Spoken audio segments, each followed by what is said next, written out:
અચાલા પ્રાથમિક શાળાના બિલ્ડિંગ કામમાં રેતી મુદ્દે સવાલો।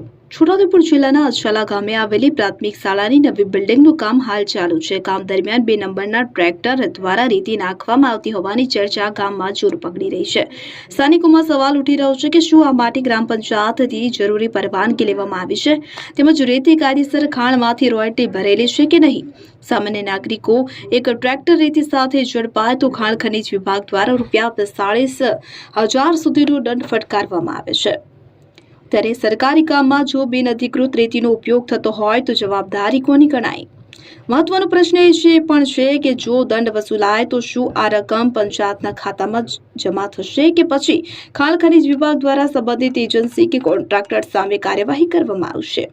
હાલ ગ્રામજનો દ્વારા પારદર્શિતા અને યોગ્ય તપાસની માંગ ઉઠી રહી છે। હવે જોઈ રહ્યું કે જવાબદાર વિભાગો આ મામલે શું પગલાં ભરે છે। ઇમરાન મિર્ઝા, છોટાઉદેપુર।